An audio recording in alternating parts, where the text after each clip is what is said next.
आप दोनों का बहुत बहुत स्वागत है नवभारत-टाइम्स.com पे। Thank you. और ये जो साल है आपका 17वां या 20वां साल है, ऐसा कह सकते हैं? 17 साल। जितने साल उससे डबल फिल्में मतलब आपने कर ली हैं। ढेर सारी शुभकामनाएं। Thank you. अर्जुन, कैसे देखते हैं इस पूरे सफर को? आई थिंक बहुत ही अच्छी सफर रही है, क्योंकि अगर आपको जो मैं जब देखता हूँ कि किसी भी चीज जो आप करते हैं उसमें अगर आपको मौके मिलते हैं करने के लिए जो आप करना चाहते हैं उसी इंडस्ट्री से, और ये एक ऐसी इंडस्ट्री है जो आपको ज्यादा देर टिकने नहीं देती। अगर आप बहुत जल्दी रिजेक्ट कर देती है। अगर आप फ्राइडे को अगर आपकी ब्लॉकबस्टर हो गई तो बहुत सारे दोस्त आ जाते हैं, ओके, और अगर पिक्चर आपकी डूब गई तो सब भाग जाते हैं। तो ऐसा ही होता है माहौल यहाँ पर। तो उस माहौल के जरिए जो भी मेरे साथ हुआ है आज तक, मैं आई थिंक काफी सहमत कि आज मैं उस मुकाम तक हूँ कि जो मुझे करना है, जिस तरीके की फिल्में मैं करना चाहता हूँ वो मैं कर पाऊँ। आपने तो खूब दोस्ती परिवार मतलब बना आपका बॉलीवुड, मतलब ये आप कह सकते हैं? हाँ जी, 100%। हाँ, मेरे बहुत दोस्त हैं और जो कुछ मुझे मैं हूँ आज इस इंडस्ट्री की वजह से।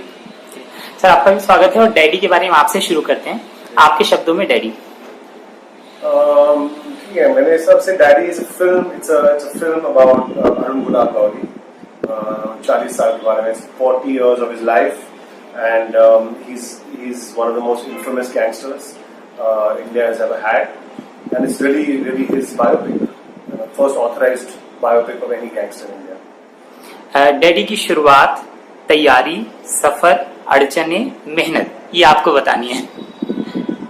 अच्छा, तो ये कितने सीक्वल्स बना रहे हो आप इस इंटरव्यू के?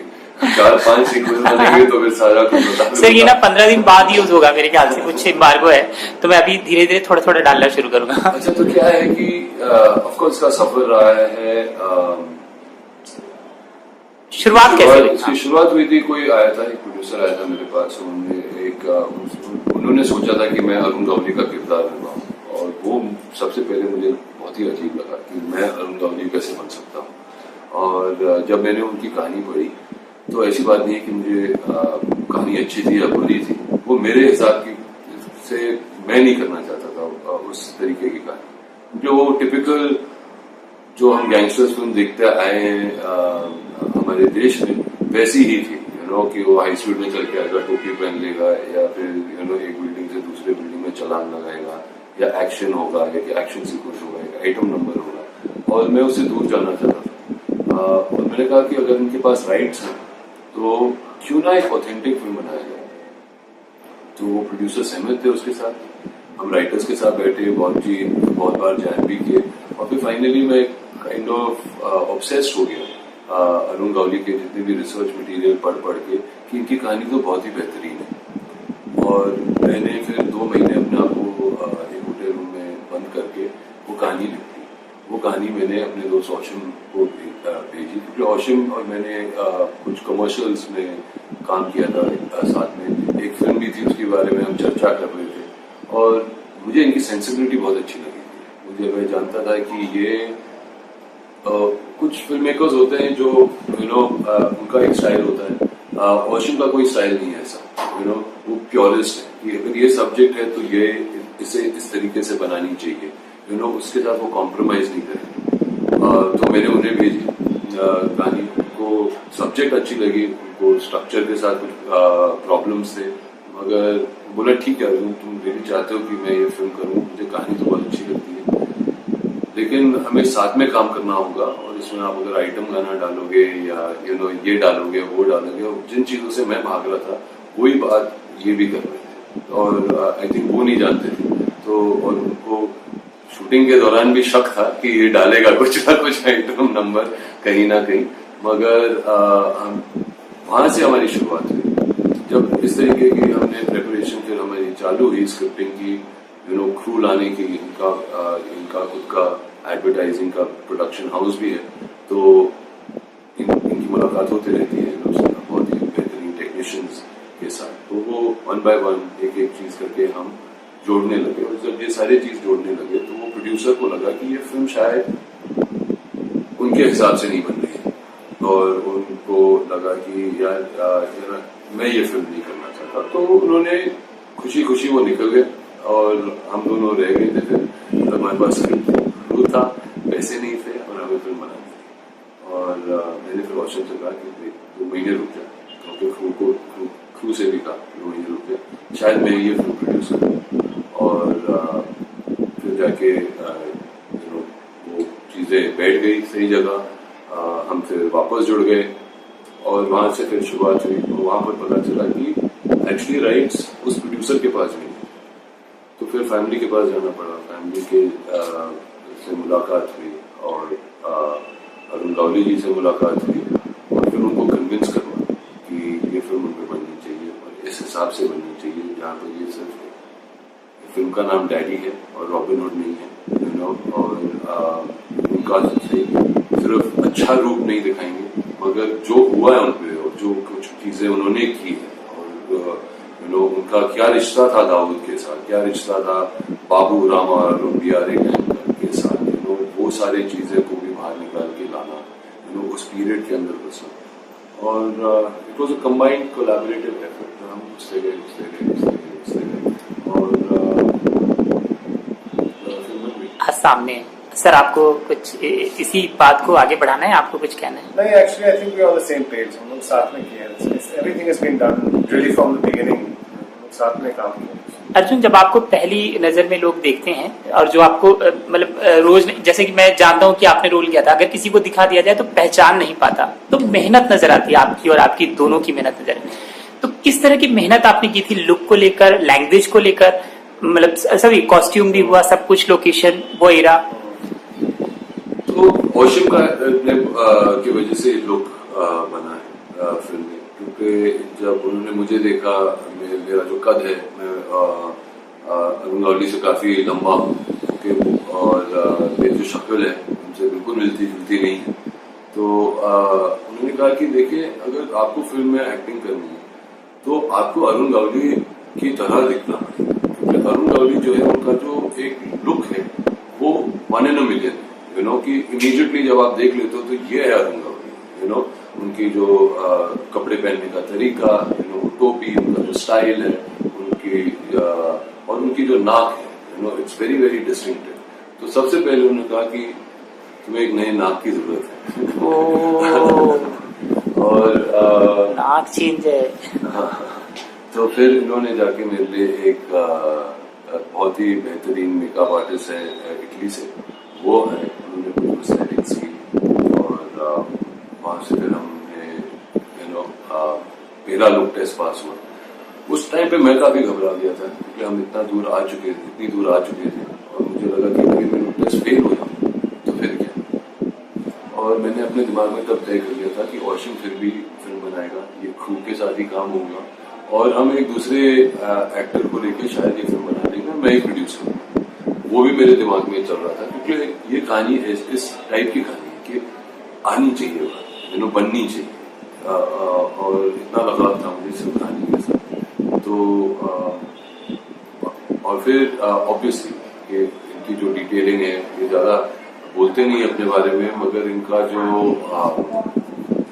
तरीका है काम करने का वो बहुत हेल्पफुल था, यू नो।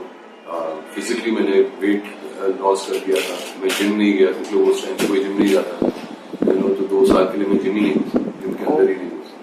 और मगर जो माहौल इन्होंने क्रिएट किया, जो दुनिया उन्होंने क्रिएट किया, यहाँ से अरुण गावली आए, तबली चौक का, यू नो मुंबई का 70 से लेके 2012 तक, वो बहुत ही कमाल की चीज है, टू रिक्रिएट ऑल ओवर। अच्छा, ये सवाल मैं आपसे इसलिए पूछा हूँ क्योंकि आपने डीडी और डैडी दोनों की, तो दोनों में दाऊद और गवली में आप डिफरेंस कितना देखते हैं और किस तरह का डिफरेंस देखते हैं? दाऊद और गवली में हाँ, वो जमीन आसमान का फर्क है। गवली देश छोड़ के नहीं भागा, यही बता, सब आ गए, उन्हें डैडी के नाम से पहचाना जाता है, दाऊद को शायद डॉन के नाम से, भाई के नाम से, यू नो। ये अब इन्होंने ये यहाँ पर आए उन्होंने बदलने की कोशिश की या बदल भी गए शायद, ओके, और इलेक्शन में अपनी पार्टी को लोगों ने उन्हें जिताया, लोग MLA बने। तो उनका जो लगाव है इस देश के साथ काफी है, वो बहुत ही गॉड फेयरिंग इंसान है। मुझे नहीं पता विदाउट क्या है, मुझसे मिला नहीं, मगर तो गॉड फेयरिंग इंसान है। आपको लगता है कि उनके जो हम नगरी चौर गए थे उनके घर में कि किस टाइप का घर होगा, वो टिपिकल जो हम पिक्चरों में देख रहे हैं कि टाइगर के चमड़े होंगे कहीं किसी कुर्सी पे या कारपेट या किस टाइप का घर होगा। वो उसके घर में एक मंदिर समझ है, सारे फोटो लगे हुए हैं सारे भगवानों के, शिव जी के भक्त हैं, और तो हाँ आई थिंक काफी फर्क है। सर आप जब फिल्म लिख रहे थे, सजा रहे थे उसको शुरुआती, तब किस तरह की मेहनत और क्या ध्यान में रखना था आपको? मेन चीज क्या है, you have to think about this film like not a typical biopic. क्या है कि मुझे ऐसा नहीं लग रहा है इस पिक्चर में कि we are creating a hero or we are creating some kind of aspirational character. ये वो गलत चीज है। I think we wanted to be really fair to Arun Gowdy, but also fair to the audience, to show him as a real human being. तो इसकी वजह से we had a very different approach, we had different points of view, different characters telling you about Arun Gowdy. That's how you know about him. ऐसा नहीं है कि it's just his life शुरू से from the time of childhood up to the time when he's old. It's actually point of view of a policeman, point of view of someone who hated him, point of view of his wife who loves him. So you have a lot of different perspectives. You can't decide whether he's good or bad. You have to make that decision. We don't decide for you. अच्छा, ये बात आपने कही कि आप भाग रहे थे वैसी फिल्मों से जिसमें आइटम नंबर होता है या उस तरह की फिल्में, क्यों ऐसा? चूंकि ऐसी फिल्में आपने खूब की हैं जिसमें आपको खूब पसंद किया गया है, तो हाँ, तो वो हो गया ना अभी, जो कर दिया अगर कुछ नया करना चाहते हैं और क्या है कि एक जिम्मेदारी आ जाती है। जैसे कि आपने किसी की जब जिम्मेदारी ले ली कि अरुण गवली पे पिक्चर बना है, अरुण गवली को लोग जानते हैं, वो एक लिविंग पर्सन है, वो, और ये कभी हुआ नहीं। हम उनका नाम नहीं बदल रहे हैं, हम वो डेट्स नहीं बदल रहे हैं, हमने वो सब नहीं कर रहे। वो सिनेमैटिक जो हम आसानी से कहते हैं लिबर्टीज जो लिया जाता है जब आप फिल्म बनाते हैं, वो लिबर्टीज हम नहीं ले सकते। तो आई थिंक इसीलिए मुझे लगा कि अगर बनाएंगे, बायोपिक बनाएंगे तो एकदम करेक्ट बनना चाहिए कि हाँ यार यही हुआ था, ये इनकी जिंदगी थी और ये होता है, और वाकई में आप उस दुनिया में घुस जाते हो और उसके साथ उसके अंदर आपका पार्टिसिपेशन होता है कि हाँ यार ये होता था, मैंने भी देखा है। लेकिन काफी लोगों को हमने काफी टेस्ट स्क्रीनिंग्स किए थे, और कुछ लोग हैं जो लाल बाग में रहते हैं, अग्निपाड़ा में रहते हैं, वो लोग बाहर आके अरे रामा भाई, अरे बाबू भाई, अरे ऐसा ही था, ओके, अरे गणपति लालबाग का राजा, तो वो सब जो उनको जो रिलेटेबिलिटी होती है वो बहुत जरूरी था। अभी हम दिखा रहे हैं कि सनी लियोन आ गई लालबाग के राजे में, तो लालबाग का राजा का मजा ही चला गया, है कि नहीं? क्योंकि वैसा हुआ नहीं। और ऐसी बात नहीं है कि हमारी फिल्म में म्यूजिक नहीं है, म्यूजिक जरूर है, क्योंकि हमारा देश जो है वो म्यूजिकल है। उससे मैं नहीं भाग रहा हूँ, मैं म्यूजिक से नहीं भाग रहा हूँ, ये भी नहीं भाग रहा, मगर उसकी सिचुएशन क्या होगी, उसको किस तरीके से आप सजाओगे, दिखाओगे। तो जब एक जैसे कि हमने 80s के लिए एक ट्रिब्यूट किया है टू 1980s का एक डिस्को सॉन्ग डाला है, जो मकसूद जो एक किरदार है हमारे फिल्म में, उसके डेन में हो रहा है, तो वो गाना बैकड्रॉप पे चल रहा है, आपको लग रहा है कि परवीन भाभी शायद नाच रही है वहां पर, या मिथुन दा नाच रहे हैं, या क्या हो रहा है, या पप्पीदा का गाना है, और मगर सीन क्या है उस गाने के अंदर, टेंशन क्या है, उसका भी एक पे ऑफ होना चाहिए, so it's been design like that. जब एक गीत का गाना आता है तो दैट गीत का गाना continues till the scene is over, तो वो चीजें हमने इस फिल्म में इस तरीके का अप्रोच किया। अर्जुन, 2006 कुल 6 फिल्में आई थी, हर 2 महीने में एक फिल्म आपकी आती थी। अच्छा, ऐसी लगा, हाँ, मतलब मैं देख रहा था कैलकुलेट, खूब फिल्में की आपने। हाँ, उसके बाद पिछली जो आपकी 2010 के बाद से करीब 13 फिल्में आई हैं, और 13 फिल्में उतनी नहीं चली।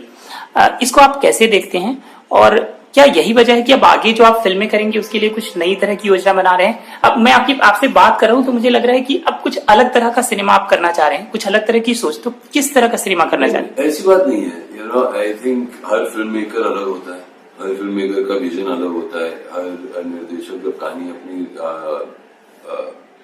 यू नो बनाना चाहता है तो उसका एक अप्रोच होता है, कन्विक्शन होना चाहिए। मैं तो हमेशा, अगर आप 2010 से भी ले लो या 2006 से भी ले लो, जितने भी किरदार में ज्यादा घुसता हूँ कि किरदार क्या है मेरा, यू नो, वो क्या कर सकता है, एक सेटिस्फैक्शन आपको मिलती है कि नहीं मिलती है जब आप पिक्चर छोड़कर जाते हो।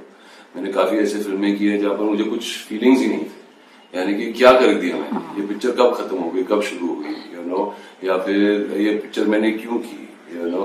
तो जब ये सवालें आपके पास आती हैं तो आपको सोचना पड़ता है, आपको रुकना पड़ता है, आपको पॉज करके देखना पड़ता है कि एक्चुअली मैं गलत क्या कर रहा हूँ। और हम गलतियां करते हैं, हम इंसान हैं। तो अभी अगर आपको गलतियां करते रहोगे तो आप उसी चक्रव्यूह में फंसे रहोगे। तो उस चक्रव्यूह को किस तरीके से तोड़ना, किस तरीके से आगे बढ़ना, क्या उसे ग्रोथ कहते हैं। तो होपफुली हर फिल्म के साथ as an actor I can grow, और मैं उस हिसाब से अपनी फिल्में चुनूंगा। इन दिनों क्या पढ़ रहे हैं, क्या लिख रहे हैं और क्या डायरेक्शन करेंगे आप कभी? इस वक्त मैं चेक्स लिख रहा हूँ और कॉन्ट्रैक्ट्स पढ़ रहा हूँ और आगे जाके शायद एक प्रोड्यूसर पे पिक्चर बनाऊं। आप कभी डायरेक्शन नहीं करोगे? इस वक्त नहीं। आप पिछले साल मतलब बीजेपी ऑफिस भी गए थे क्या? मतलब कुछ पॉलिटिकल वो भी चल रहा है क्या? वो अभी रिसर्च कर रहा हूँ मैं कुछ चीजें, तो अच्छा। जब वो मैं तय कर लूंगा अपने दिमाग में कि क्या है, सही है, गलत है, तो करनी है, नहीं करनी है। तो चलिए, हमसे बात करने के बहुत शुक्रिया। ढेर सारी शुभकामनाएं फिल्म को थैंक यू और आपको। Thank you so much. Thank you sir.